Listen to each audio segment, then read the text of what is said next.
What's up, everybody? Anthony Cosenza here with CincyJungle.com and the Orange and Black Insider Bengals podcast here, part of the Cincy Jungle Podcast Network. Happy to be with you on this Tuesday, right? Tuesday? Yeah. Last week was such a whirlwind, hard to process, but happy to be with you, talking some Bengals, talking some AFC North, talking some NFL headlines in the aftermath of the NFL draft. A lot to sort through. A lot of teams happy with what they did over the weekend. Some fan bases may or may not be based on which ones you speak to. Seems like the consensus of the Bengals side of things seem to be pretty satisfied with what the Bengals did with their 6 picks. They actually made less picks than when they entered the weekend with, because they moved up twice. So a little bit of surprise there, but we'll talk about some things with the draft. Some of the rumors that came out after the draft as it goes with the Cincinnati Bengals. We've got some sound bites from OTAs, which have begun this week. And then, of course, we're going to take a spin around the AFC North, get you caught up with what they did this weekend and other elements. And then, of course, a few headlines around the NFL. If you are new here, welcome. And you can always catch our live streams. We usually do this show either on Mondays or Tuesdays, kind of depending on the news cycle there and what happened the past weekend, week prior, that sort of thing. So it's usually Mondays or Tuesdays. We've been kind of keeping it pretty regularly on Tuesdays, so you can join us on Tuesday afternoons for the live show on the Happenin Headline Show, or you can catch it after the fact on one of your favorite audio streamers, whether that's iTunes, Stitcher, Spotify, Google Podcasts, iHeartRadio, any of the major ones. The Cincy Jungle Podcast channel is there, so you got to subscribe to that to get our show and the others on the Cincy Jungle Podcast channel. And then, of course, we have our YouTube channel. You may be watching us live there. There's a little icon right over there. You can click that to subscribe and the bell to be notified when new content is available, when we're going live, all that kind of stuff. And we've got all kinds of stuff. We've been not doing as many live shows, but we've been popping up on the YouTube channel, at least a lot of different videos. We had a lot of great interviews. Daniel Jeremiah, Joel Klatt, Trey Wingo, David Shaw, all from the NFL draft. We also spoke to Kyler Gordon and George Karlaftis right before the NFL draft as well. So that was kind of cool. All of that.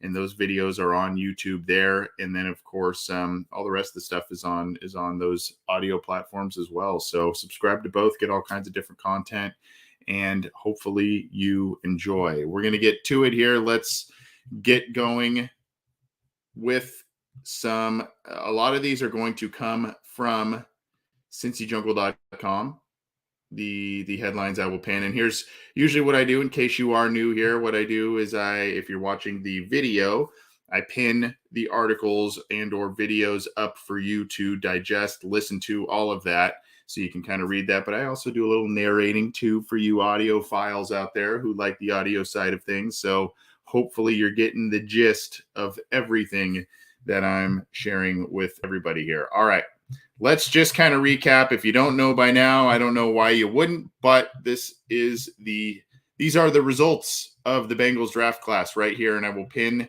this story in the live chats from Cincy Jungle's Facebook page and our YouTube channel. By the way, the Facebook page, also another route you can take to potentially join us either live or catch the video after the fact here. But these are the draft results that we are sharing with you here. I will scroll down.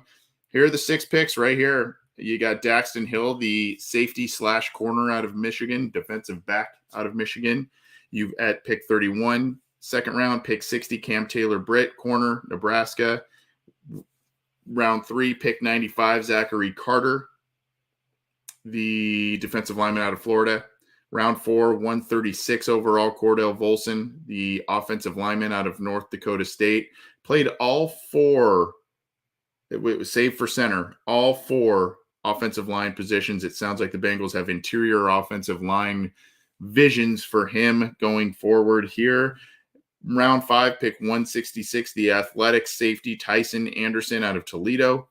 And then round 7, pick 252, Jeffrey Gunter, the defensive end out of Coastal Carolina. Now, the Bengals sacrificed 1 7th-round pick to move up to get Tyson Anderson. And then they also sacrificed their 6th round pick to move up 3 spots in the 2nd round from 63 to 60 to get Cam Taylor-Britt. So they had a total of 8 picks going into the weekend. They ended with 6 because of those trades.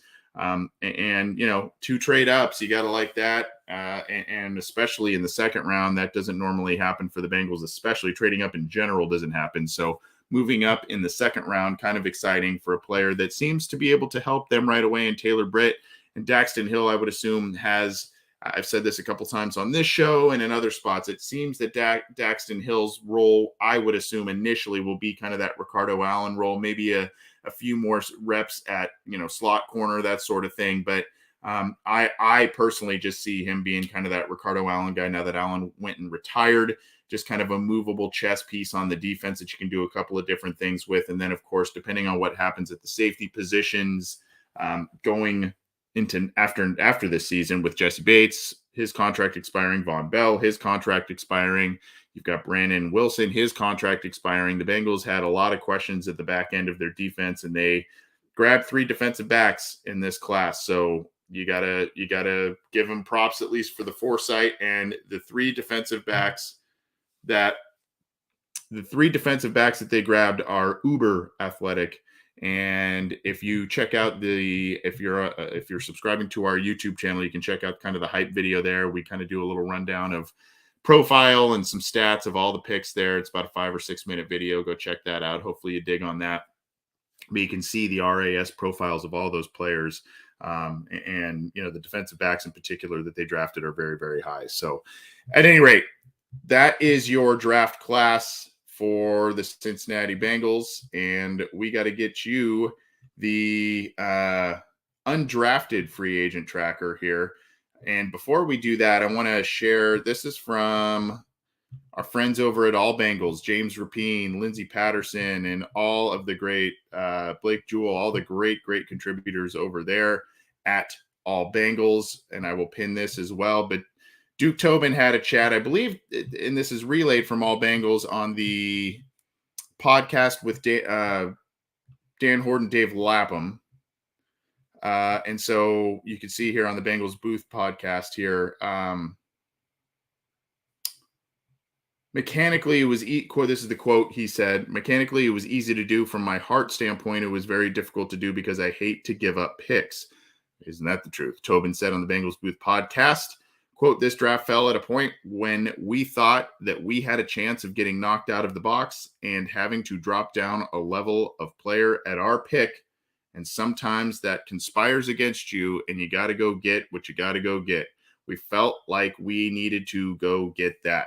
And there's more on here from All Bengals. Go check out, give that a click, and also give the Bengals Booth podcast a listen as well. The point is, and we discussed this on our show, John Sheeran and myself, last week, that this was a draft that you couldn't pigeonhole, 10, 12 draft picks into this roster, unlike the previous years with Zac Taylor. This was a roster wherein you needed to have quality. Yeah, a lot of these players initially will be depth rotational players, of course, but that just speaks to where the roster is at coming off of the Super Bowl appearance, as opposed to where it was when Zac Taylor inherited it. So this was, them moving up and sacrificing picks and having less picks than which they started.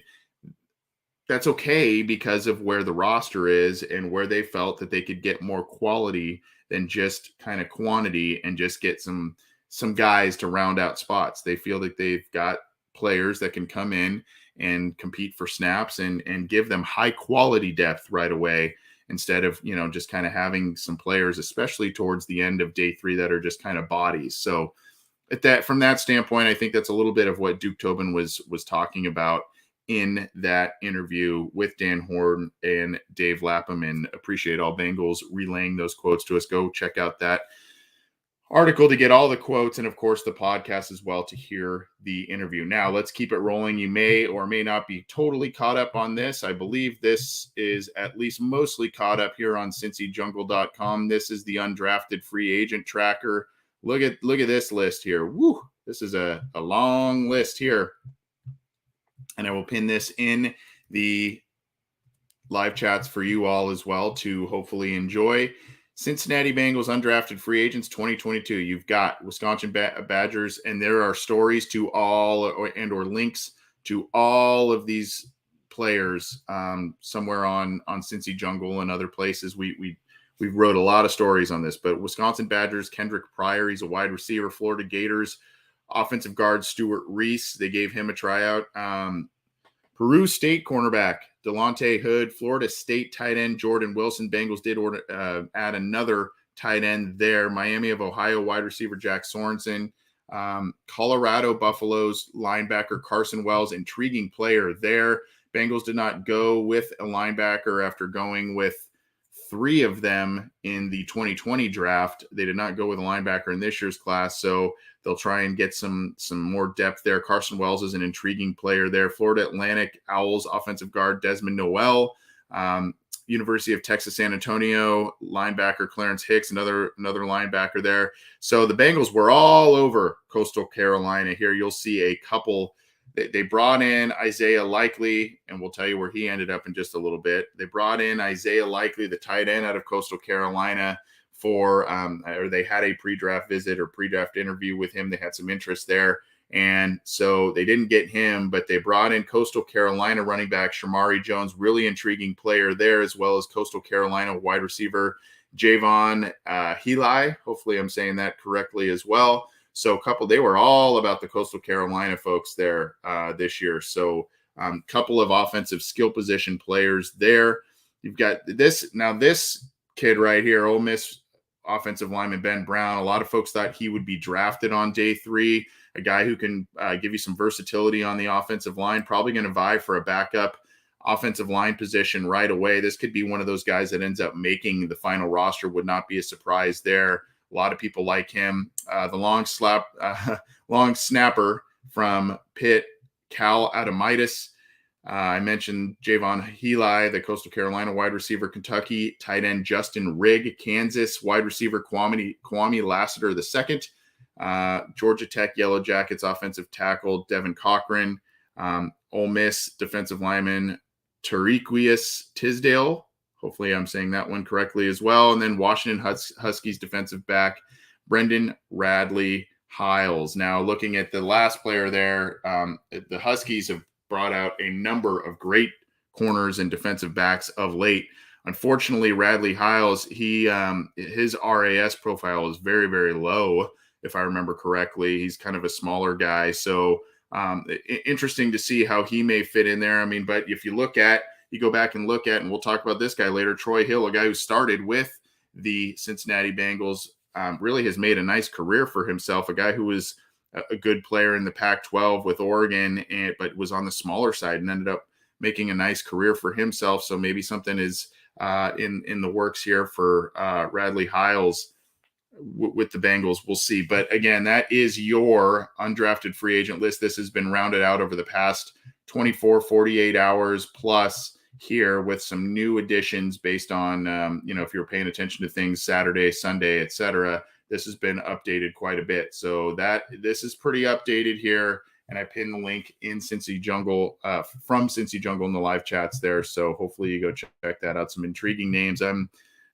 definitely intrigued by the offensive lineman out of Ole Miss there. That's a guy I'm looking at for sure. Now, going into, we've talked about grades and different things with the Cincinnati Bengals draft class, other teams' draft classes as well. But one scout seems to think that Daxton Hill, the Bengals' first-round pick, will be, quote, the best Michigan defensive back since Charles Woodson, and that is saying something. The Bengals had another pretty good one in Leon Hall.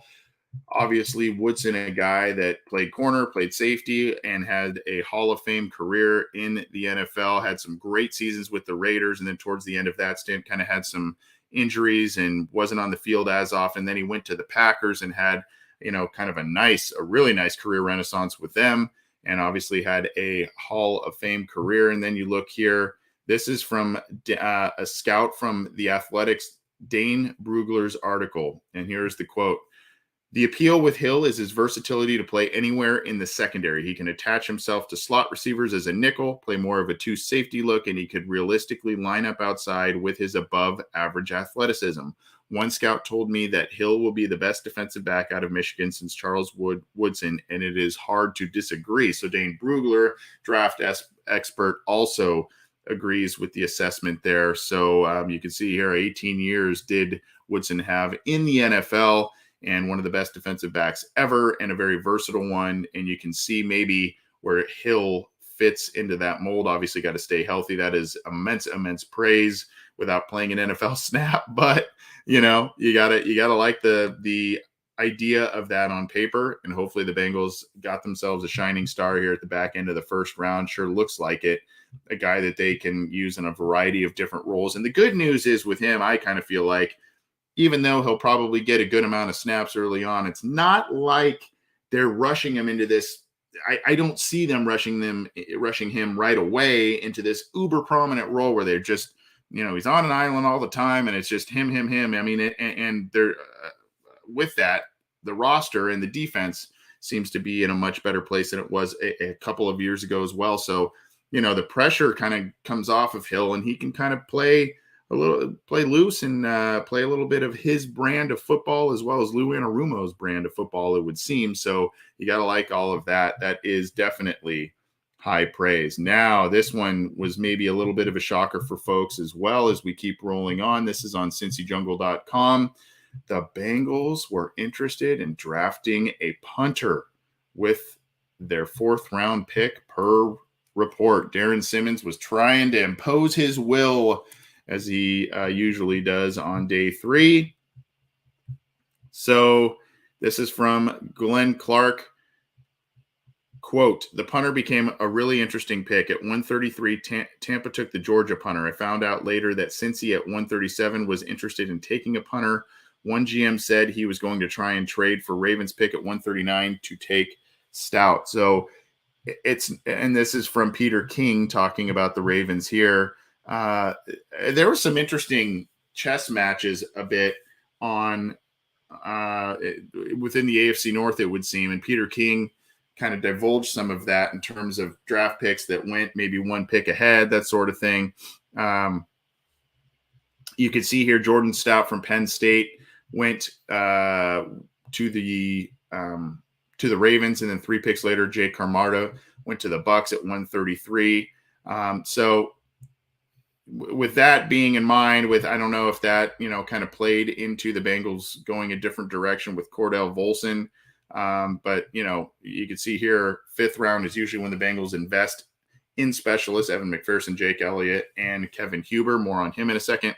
Or 5th round selection. So I don't know. This might have been a little too high for their blood. It might have been, one of these 2 guys or somebody else. We'll see. And they just had Volson rated higher at that point based on how the board fell. But kind of interesting that the Bengals were going to go potentially with a punter that high. Obviously, there was a vacancy with the specialists there on the Bengals special teams unit. But do not fret, because the Cincinnati Bengals have re-signed Kevin Huber, their punter. He is back. And here is the link for those of you tuning in live and or after the fact in the Facebook and YouTube chats. He resigned with the Bengals on a 1-year deal. The team announced it yesterday on Monday.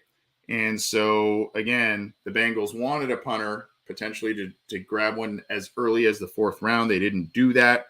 And obviously, I think also with the team forfeiting picks in trades and not having extra picks on day 3, maybe that's also why they didn't draft another punter, a different punter.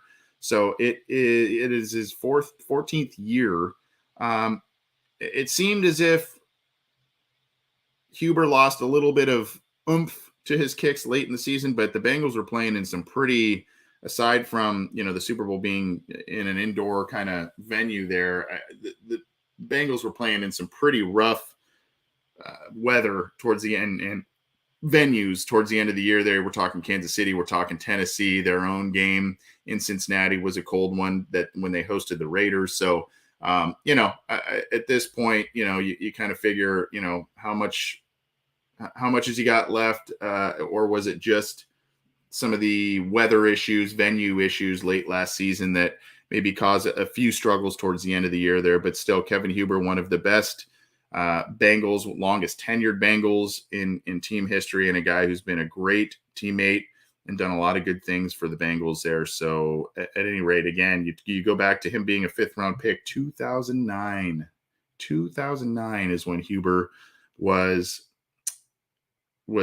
drafted by the Bengals, and he did have a Pro Bowl selection in 2014.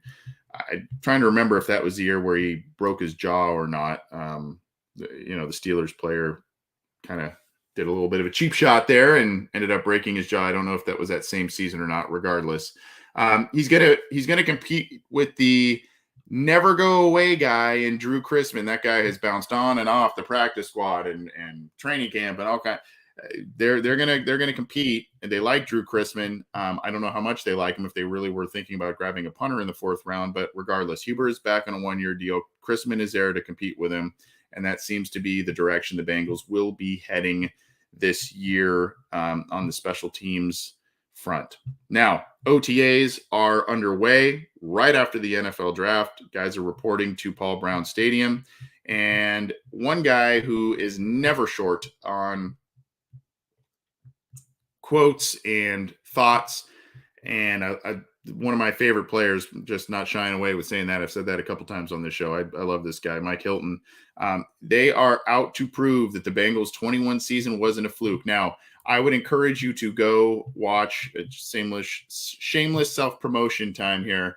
I would encourage you to go listen to the interview I had with Trey Wingo at the Caesar Sportsbook. That is on our YouTube channel. The audio was also on one of our draft recap shows. He talked about the Bengals. He kind of mentioned the word fluke. I don't think that sat well with a lot of people, but he also talked about how good of a team they have. So I just a very entertaining interview, and it wasn't because of me. So go check out that interview with Trey Wingo. It's about 10 to 12 minutes or something. A lot of fun. Sat down, talked about betting, talked about the Bengals, the AFC, all kinds of different things. But he did talk about, that fluky-ish run is how he put it, through the AFC conference playoffs. So the Bengals are out to prove that it was not a fluke. And this is on Cincy Jungle. I think I pinned that there. Here is the quote from Mike Hilton. Let's see here. Because it's the Bengals, point blank, period, was the quote. When you think of the Bengals, you're like, oh, the Bengals, But now, with this group of guys that we have and the coaches that we have, we're really turning this organization around, and we're just trying to get the respect we deserve.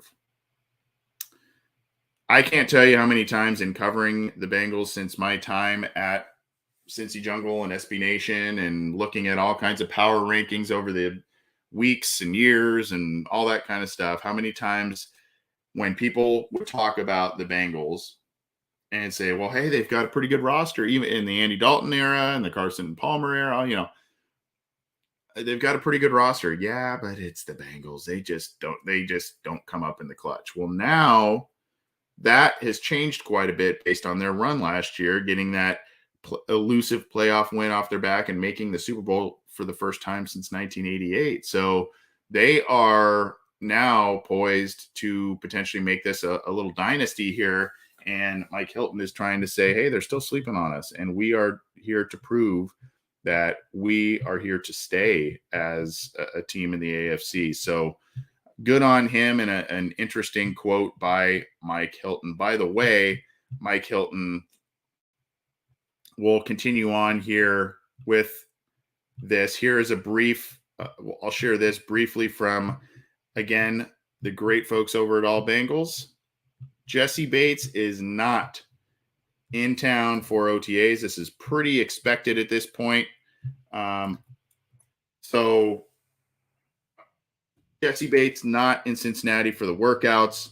And obviously he's on the franchise tag. That's probably, for many of us, something that was very expected given his contract status. We haven't heard anything about him being disgruntled about the team drafting 3 defensive backs with their 6 picks this weekend. But you know, at the same time, I think there was some sharing of his social media that showed him working out in Florida and taking in some beach time and all that kind of stuff. So he is not going to be at team workouts, probably. Well, he's not there now, but I presumably not going to be there for future ones wherein it is not contractually obligated. So I think that he's going to, sit a lot of this stuff out, and we'll see how this progresses or devolves, I guess. Again, the team and Jesse Bates camp have been in contract talks since last year. And they kind of were slow with it last spring, and they were talking, and Jesse Bates was the guy who was rallying everybody to come to the OTAs after a poor season, and we got to right the ship, we got to do this thing together, all of that, and you like all of that. And then in the summer, they were readdressing the contract talks, and they just couldn't make it work. Things slowed down throughout the whole year. And then, of course, they tried to do it again late winter after the season and before free agency began, and it just went to the franchise tag route, which was pretty predictable. And then now they're still presumably trying to work on a long-term deal, but not looking promising at this point in time, not only because there just hasn't been a lot of momentum or news on it, but also because of where the Bengals went in the draft. You would kind of assume that these are contingency plans of some sort in place here. So we'll see. Again, I don't think anybody's really surprised by this. I don't think anyone should really have a problem too much with Jesse Bates being there. I mean, I think, of course, you would like to see that, as many players there as possible. But again, it's kind of expected. And the last thing you would want is some sort of fluky injury on something from a star player on a franchise deal. Not what you would want. Continuing on with that. And again, that article, I believe I pinned it, was courtesy of All Bengals. I'm going to play a couple of tidbits here. Well, I'll play one tidbit. I won't play this one. I'll just show you the tweet here, and you got to go follow at Trags, Trags, Mike Petraglia, who covers the Bengals, beat writer, does a great job. So he just relays here. Mike Hilton says everyone in the Bengals locker room wants, quote, cornerstone Jesse Bates re-signed, and he talked about how, that's something he echoed from late last year, where he's saying, re-sign Jesse Bates. Remember, he did that kind of stuff at press conferences and stuff. So, he's kind of echoing, I guess, what a lot of people feel in that locker room, that they want Jesse Bates re-signed to this team to a long-term deal. We'll see, which direction that goes. And if those two camps can kind of come together and create a long-term deal, not sure if they'll be able to, but go follow Mike Petraglia at Trags on Twitter. He's a friend of the show. He's been a guy who has been on our program and was great when he was on it. And we appreciate him and the coverage he provides as one of the Bengals beat coverage folks. All right. Now, one of the other storylines, unfortunately, with the Bengals, one player is present, but he's not able to participate, and that is rising star linebacker Logan Wilson. And he tore a labrum late in the year, sat out a few weeks, but came back and played pretty well in the postseason and down the stretch there. He shared an update on the shoulder injury. Basically, just he's kind of sitting this stuff out here. But again, via Ben Baby, another great beat writer for the Bengals and friend of this show, Ben Baby of ESPN. He did have surgery to repair that torn labrum, affected his range of motion. Laura Fowler, another great media coverage person for the Cincinnati Bengals. He's not going to be participating in the off-season workouts while he is still recovering, expects to be back for training camp, and that's probably the timeline there. And of course, the Bengals have been very diligent keeping on players' injuries when they get nicked up in practice, all that kind of stuff. And that's a big reason why they were able to largely remain healthy later in the year and keep the core players intact. They did proper resting and all kinds of different stuff throughout the regular season. So Logan Wilson, unfortunately, had a pretty bad situation there. I think T. Higgins probably had a similar situation. You saw him in a sling at the Reds opening day game. So those guys are healing up there. And I think, by the time training camp rolls around, you're going to see full go from a lot of these players that we're talking about. I want to share this here. This, again, is from Mike Petraglia. This is Zac Taylor talking about character. And this is not only the guys talking about character that they have in their current locker room, but also how they're adding to that with this most recent draft class. When you look at the profiles of these recent draftees, you can see academic All-Americans or, high academic backgrounds, team captain backgrounds, and these are staples of the Zac Taylor vision and Zac Taylor roster construction. So here is Mike Petraglia relaying a quote from Zac Taylor. I will play the audio on this one because I thought it was something that definitely was worthwhile. So here this is Zac Taylor talking about character and how the Bengals evaluate that. Character stuff, we can get it out of them, because we're so talented. So I think that's human nature, is always trying to find the upside when you watch the tape and you fall in love with somebody. To say that doesn't happen from time to time would be untruthful, probably. Well, so many coaches, probably more in college than in the pros, will tell you how important character is. Talent trumps character in those situations about 100% of the time, don't you think? No, I think the character is what's carried us to this point also. You can have a lot of talented individuals in your locker room that maybe don't love football. They're talented, so they play because they're supposed to, and it's gotten this far.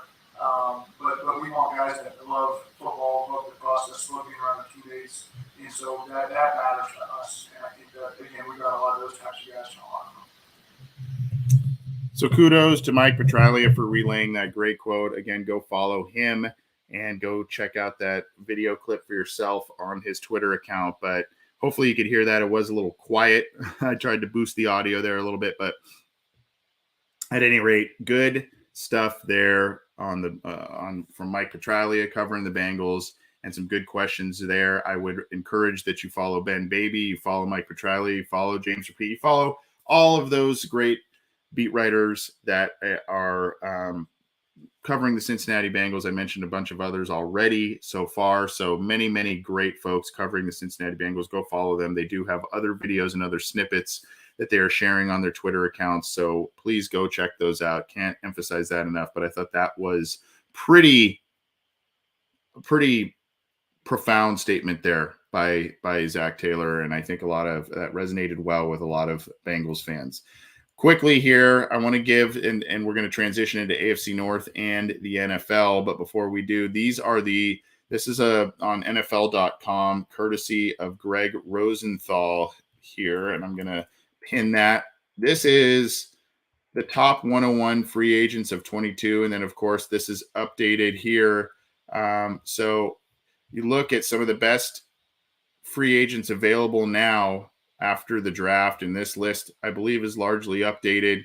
So, you can look at a lot of you see Gronk, who knows what's going on there, and Akeem Hicks, that's a name that some folks are kicking around from Bengals camp here in terms of an interior defensive lineman. The Bengals did not get one until the third round with Zachary Carter there, and we'll see exactly what happens with him. He has played edge. He has played 3-tech. So they're going to move him around a little bit, but they don't have Larry Ogunjobi back. And then there's some others here on here. J.C. Treader, another center. Do the Bengals go that route without grabbing a player there and move Karras then at that point? Who knows? But there are some others out here, and I just want to give folks an idea, give you that link to go check out some of the names that could be on the Bengals' possible radar. Because here's the thing, and we'll talk about this a little bit more tomorrow. Here's the thing, though. There is another wave of free agency coming. There's that initial push where it's rush the first couple of days and frenzy. After that, there's kind of that, okay, the market settles a little bit. There's like the second tier, or, hey, let's, some of these guys that'll still get some decent deals out there that just weren't the star hot commodities. So you get still some quality players there, and then things die down a little bit there. And then maybe you get kind of those rental deals and 1-year deals as you start to enter the draft. And then there's yet another period of free agency where now some of these veterans who are hanging out there, the teams reassess where things are after OTAs.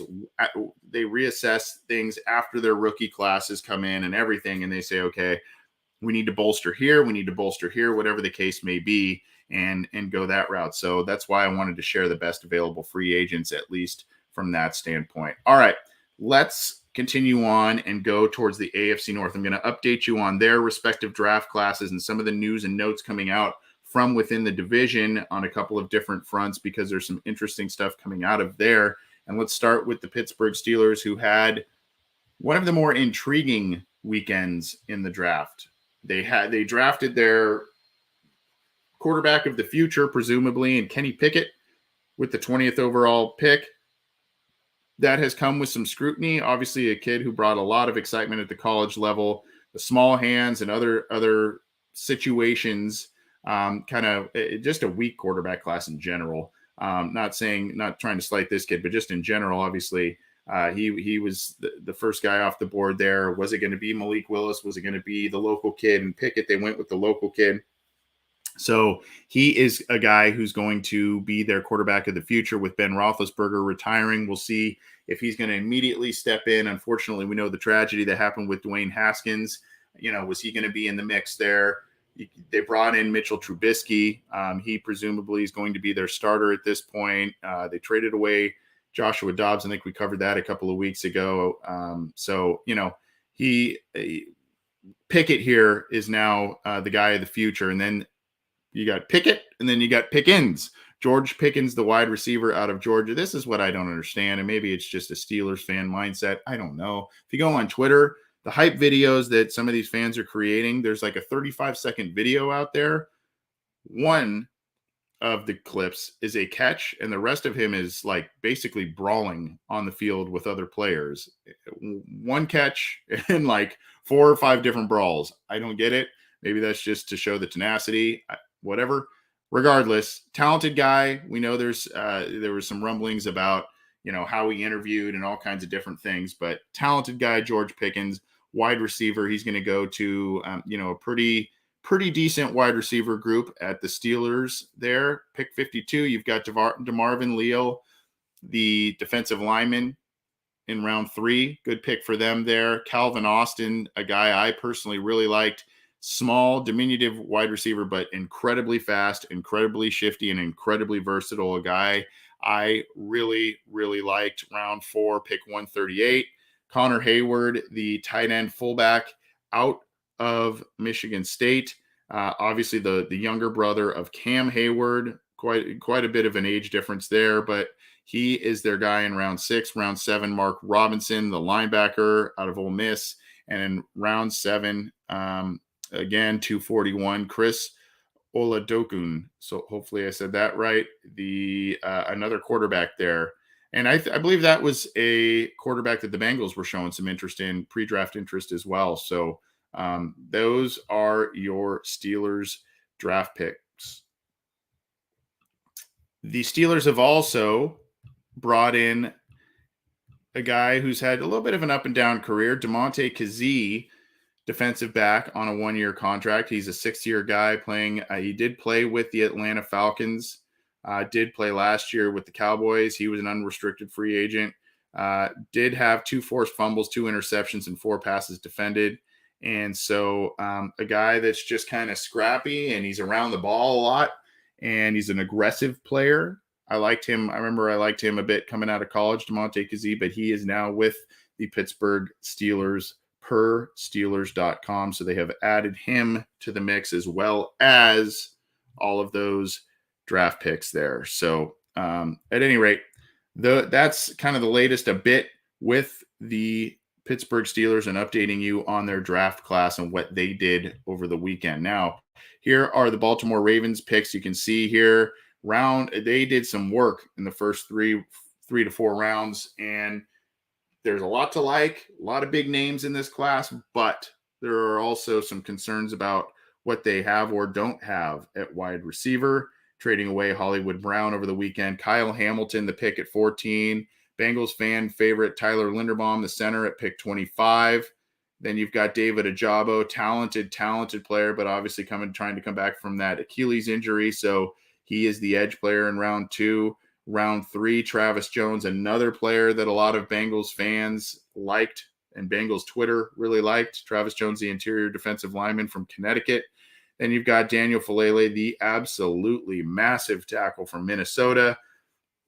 Daniel Jeremiah comped him to Orlando Brown Jr., so that makes a lot of sense there. Then you've got Jalen Armour Davis, the corner out of Alabama. Charlie Kohler, interesting tight end. That was one I was wondering if the Bengals were going to look at there. Then you've got the punter, Jordan Stout. We mentioned him out of Penn State.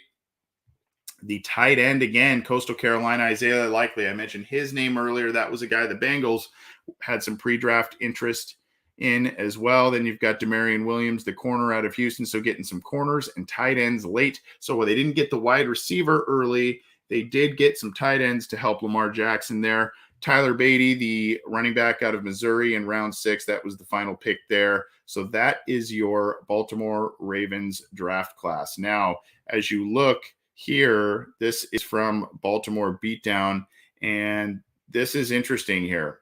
The Ravens 22, and this is from Josh Reed on Baltimore Beatdown, the SB Nation Ravens website here. I will pick that. I will pin that in the live chats. Ravens 22 draft suggests a desire to return to the 2019 offensive blueprint. They bolstered their offensive line. They bolstered tight ends. They are getting back to physical play, likely trying to run the ball and doing a lot of different things and using the dynamic nature of Lamar Jackson.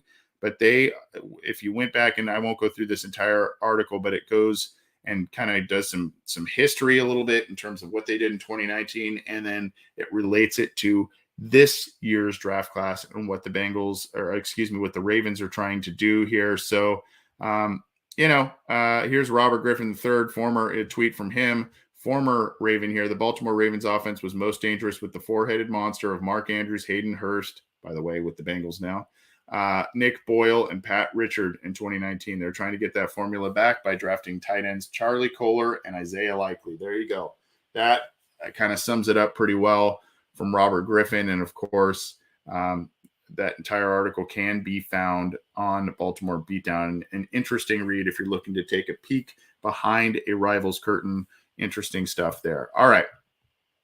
Well, someone had said here, I didn't pay attention to the Browns draft at all. Well, let me help you out with that, because I will show you what the Browns did and tell you what the Browns did with their picks. I'm not going to go into this super in depth, but this is a really cool piece here on Browns.com, ClevelandBrowns.com, by Anthony Poisel. And this is a position by position analysis following the 22 NFL draft. So when you see here, now the thing with them is they did not draft until later in the class here. So I won't spend a ton of time on this. You can see here that, obviously they brought in Amari Cooper. This is kind of running down the wide receiver, the roster after their draft picks. You can see here drafted David Bell and Michael Woods II, and who did they draft to these positions? What did they get? Drafted Dawson Deaton, all that. So check that out. Kind of a cool rundown on their roster analysis. And again, here is the Browns draft tracker, courtesy of Dogs by Nature on the SB Nation network. I will pin that as well in the live chats for folks. Here it is, Cleveland Browns NFL draft picks tracker. And you can see here, they had to wait. They had to wait a little bit. Round 3, number 68 overall, cornerback Martin Emerson. Round 3, number 78 overall, edge Alex Wright. Round 3, number 99 overall, wide receiver David Bell out of Purdue. A lot of people liked him. Day 3 picks on Saturday. This was a good one for them, and one that we actually mocked Winfrey to the Bengals at the back end of the second when we did our mock before the weekend there. And our rationale with that is it was a borderline third-round pick, and the Bengals had shown pre-draft interest in Winfrey, but Winfrey went a lot later than I think a lot of folks thought. A lot of folks thought he was going to be a second-rounder, maybe third-rounder, and there he went round 4 to the Cleveland Browns. So they got Perry and Winfrey.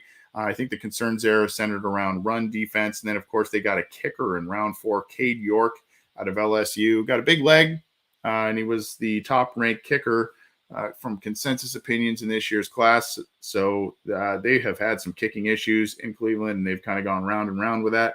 Round 5, number 156 overall, Jerome Ford, the running back out of Cincinnati. They grabbed him. Round 6, number 202 overall, Michael Woods out of Oklahoma, the wide receiver. Round 7, number 223 overall, Isaiah Thomas out of Oklahoma. And they got interior offensive lineman Dawson Deaton out of Texas Tech in round 7 at the end there. So couple wide receiver skill positions, couple one special teamer, and some other defensive linemen there. So we'll see how that shakes out for them. They had to wait a bit before they started picking this weekend. Not along NFL draft lines with the Cleveland Browns, but I found this to be an interesting story nevertheless, because it involves Hugh Jackson, former Bengals assistant coach, and of course, former Cleveland Browns head coach. And there are claims that Hugh Jackson and the Cleveland Browns intentionally tanked games with incentives, financial incentives and whatnot, to intentionally lose games in order to reset things, reset the roster, all of that. But an independent investigation by the NFL finds, quote, no evidence that the Browns tanked games. So there is that. I won't go into a ton of detail on this one, but go check that out on Dogs by Nature and other sources here. This is a tweet from Adam Schefter. And this, I did receive this same email here talking about the independent review. But essentially here's a little bit of the quote. Following a 60-day independent review into comments made by former Cleveland head coach Hugh Jackson that the Browns paid or otherwise provided incentives to lose games during the 2016-2017 seasons, former U.S. Attorney and SEC Chair Mary Jo White and a team of lawyers from the Debevoise firm determined that none of the allegations could be substantiated. The investigation found no evidence to suggest that the Browns' 4-year plan or the club's ownership or football personnel sought to lose or incentivize losses, and made no decisions deliberately to weaken the team to secure a more favorable draft position. So there's all of that, and a lot to digest there. Go read about that, and there's a lot of backstory to that. And so Hugh Jackson and the Browns not found at fault for potentially incentivizing losing and or intentionally tanking games to better their draft stock and rebuild their roster in the way that they wanted. So interesting story there. Okay, this is kind of a Browns/bridge story to the NFL. And this is Troy Hill. And Troy Hill, former Bengals corner. I remember interviewing him years ago at the NFLPA Bowl. He was with the Bengals. Then he went and had himself a pretty good career with the LA Rams. And then he went to the Browns. So he was with Cleveland. And then through this weekend, they went back and they traded him to the Rams for a 5th-round pick to bring him back. And he, on Monday, admitted that he missed the Rams. And he said that, it was a little tough on the other end too, Hill said Monday, because it was like that always could have, should have, would have type of things. And he could have had a Super Bowl ring, but did not, because he was with Cleveland this past year. But he goes back now for a 5th-round pick to the LA Rams. Again, I go back to what I was saying earlier, kind of a smaller corner who has made a pretty good career for himself. And he definitely has a home in LA. They have a good rapport there, and he really likes what he was doing. And, here's an interesting quote too. When I was in Cleveland, I always found myself trying to compare things to how it was done over here in LA. I don't know if it was just me trying to compare as far as this is what a winning program does, or if it was just missing everything that was happening over here.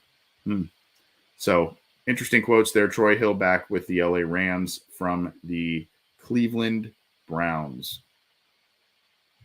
Big news that also came out, and we're going to start closing up shop here in just a couple minutes. Big news that also came out here on the NFL front. The NFL suspended Cardinals wide receiver DeAndre Hopkins 6 games for violating the PED policy. So this was interesting because I think it was his agent who said he had a negative test in October, a positive test with trace amounts in November, and that's where this violation is stemming from. And then he was negative again in December. That's according to his agent, I believe. So his representation that was talking about it. So I don't know if obviously I think they may try and appeal this and everything, but suspended without pay for the first 6 games of the 22 regular season. Obviously that hurts the Cardinals quite a bit.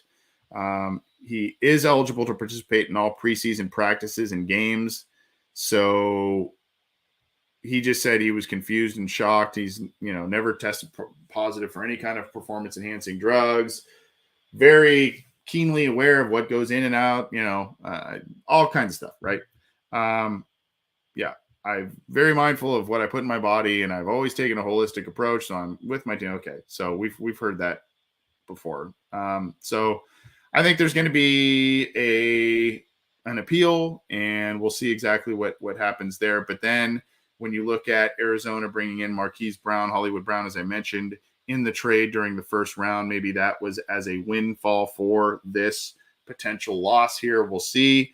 And then, of course, there's, they also lost Christian Kirk, who signed a crazy deal. I believe it was with Jacksonville. Crazy deal there. So they're hurting a little bit there. So we'll see what happens. But DeAndre Hopkins suspended for the first 6 games of the season here as it currently stands. Probably going to, I would assume, appeal that going forward. Let's see. Let's go here. Atlanta Falcons signing Grady Jarrett to a 3-year, $51 million contract extension. Here's the link in the live chat for you all there. So Grady Jarrett getting up there in age a little bit, but he is staying in Atlanta. And you can see here a 3-year extension worth $51 million, $34.5 million guaranteed per Ian Rappaport. And so it fits. It says it fits the currently strapped Falcons financial situation by lowering his cap number for 22 while we're rewarding him accordingly. So take that for what you will, but a big contract for a very, very good interior defensive lineman. 3 years, $51 million, and 34.5 of it guaranteed. This is just kind of one of those interesting conversation pieces here. And as you look at, this is the NFL.com power rankings, post-draft power rankings, and that there for folks to check out. Here it is. Buffalo Bills are still number 1. They got a target. By the way, when I spoke with Joel Klatt, he had the Bengals all over Kaiir Elam. Obviously, the Bills traded up in front of the Bengals and other teams to get him. There was a video also out there on Twitter. I urge you to go check that out with him interviewing with the Bills. Very impressive young man in the setting in which he was interviewing with the team. The Rams at number 2. Bucks at number 3. They moved up 1 with the Bengals moving down 1. I don't really understand why. I think it was more of what the Bucks did, not what the Bengals did. It's just, I don't know. But, they talked, here it is, what they say about the Bengals. Last year, the Bengals rolled the dice on passing on offensive line help, number 5 overall, in favor of Jamar Chase, who made Duke Tobin and company look smart with a brilliant rookie season since he used free agency to address aggressively its suspect offensive line, then used the draft to improve the back end of its defense with the selections of defensive backs Daxton Hill and Cam Taylor-Britt. The Bengals are running their team with sound and direct logic. They identify and attack deficiencies in an efficient manner. The 22 draft was the latest example, so giving them some praise. The Bengals are ranked 4th in the NFL.com post-draft power rankings. And then a couple of things to close up shop here. One, I'm a little hesitant to bring up, but I will still do it. this is kind of a fun one in terms of conversation pieces. This is not the one I was hesitant to bring up, but this is 9 moves that should be made after the 22 NFL draft. You're talking about Baker Mayfield to the Lions, Deebo Samuel to the Ravens. Oh boy, that wouldn't be fun. So you can see here Jimmy Garoppolo to the Panthers and some reasoning for that on CBS.com. Some fun talking points from Cody Benjamin on CBSSports.com/NFL. I will pin that in the live chats for folks here going forward, and we'll leave you with that one. And then I won't play the video. I will show you the tweet, and you can go listen to the video if you would like. This one kind of made me, I don't know. It made me sad for the player a little bit. And you can see when you do listen to the video, when you do hear Ryan Tannehill talk about this, you can see how this loss against the Bengals really stuck with him throughout the offseason, really got to him, ate at him, and affected his psyche a bit. Talking about therapy sessions and all kinds of different stuff that he required to get past this process. He kept using the phrase about scar. It's a scar I'll carry with me, and all of this kind of stuff. So kind of heavy stuff a little bit from Ryan Tannehill, but again, Bengals show and talking about a big Bengals win and the aftermath of it. Ryan Tannehill had a hard time getting over that loss, it sounded like. So, and here's the tweet from Ari Myrov at My Sports Update. Ryan Tannehill opened up about the, quote, dark place he was in after the playoff loss to the Bengals, says he had many sleepless nights and therapy sessions. One of the quotes was, "Every time I closed my eyes, I was rewatching the game in my head. It's a scar I'll carry with me the rest of my life." So kind of some dark thoughts. It sounds like he was able to get past that through a lot of different means and whatever. And obviously, if he needed help, I hope he sought it the way he needs to. And I can relay that same message to all of our listeners as well. If you need help on any of that kind of stuff, definitely reach out, talk about it, find and seek the help that you need on any kind of front like that. But you can see here, even though a lot of these guys make a lot of money and seem that they have it all, these games and bad situations. And unfortunately, the toxicity that can come from social media gets to a lot of these guys. And that seems to be the case, unfortunately, with Ryan Tannehill. I'm sorry to see it.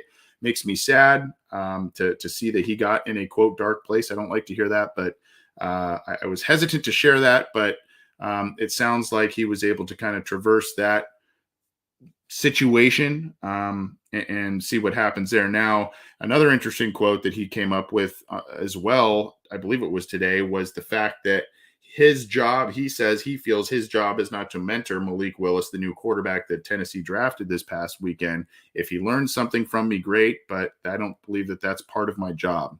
That wasn't taken overly well. That portion of the quote was not taken overly well. So obviously I think Tannehill is a little bit sensitive in terms of a lot of different things with, hey, this is my job, I want to hang on to it type of thing. And,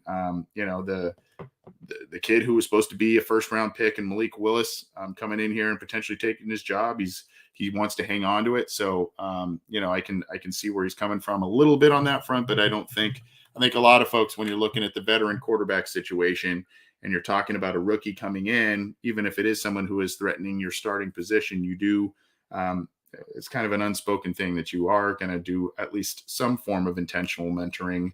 But I guess Tannehill doesn't feel that that's his place. I don't know. Regardless, that's some stuff that came out about the Titans and Ryan Tannehill. Glad to hear that he has passed some of the dark places that apparently were getting to him after the loss to the Bengals in the playoffs. But here we go now.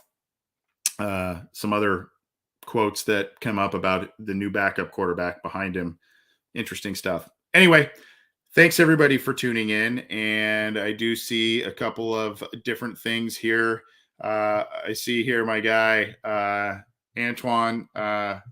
What's going on, man? It was good hanging out with you in Vegas. Sorry, it was a little spotty. I was kind of all over the map, but yes, had a good time hanging out with you. Had a good time hanging out with Bengal Jim. Had a good time hanging out with Tony the Tiger. Good seeing him and all of the crew there. A lot of you out there, Brandon and others, so many to mention. Great to hang out with you. Thanks for showing us a good time. Dan asked about some stuff going on with Jackson Carman, not much stuff going on, not many updates. The Bengals are kind of keeping mum a little bit after that scathing report, very scary report that came out about Jackson Carman right before the draft there. So I think that's unfortunately for all of us a wait and see game. And so no updates that I have heard yet on that from any kind of perspective. So we'll have to kind of wait and see a little bit on that. But thank you everybody for tuning in to this one. It's been a comprehensive one, as someone wrote. Yeah, I'm already losing my voice a little bit there. But at any rate, thank you everyone for tuning in. Hopefully you enjoyed a lot of the Super Bowl coverage that we brought you on this podcast, our YouTube channel, etc. And of course, all of the coverage that we had for you on cincyjungle.com. We tried to get you all kinds of news, opinions, analysis, breaking with the picks, and all kinds of different stuff. We appreciate the support. Again, go subscribe to the Cincy Jungle podcast channel through your favorite audio streamer. Subscribe to this show on YouTube right there. There's a little icon down there. Click that to subscribe and hit the bell to notify you when we go live, all kinds of different stuff. And of course, you can hit the thumbs up on the Cincy Jungle Facebook page to get all the stuff. Thank you, everybody. Appreciate it. We'll be back tomorrow, John Sharon and myself, with all kinds of the deep dive stuff about the draft picks and all kinds of different things. We're going to come at you with some fun stuff. We'll see you then. We've got listener questions Friday as well, so we've got that for you. Trying to get you stuff all throughout the week. We're trying to get you stuff, so hopefully you enjoy it. Take care, and we'll talk to you soon.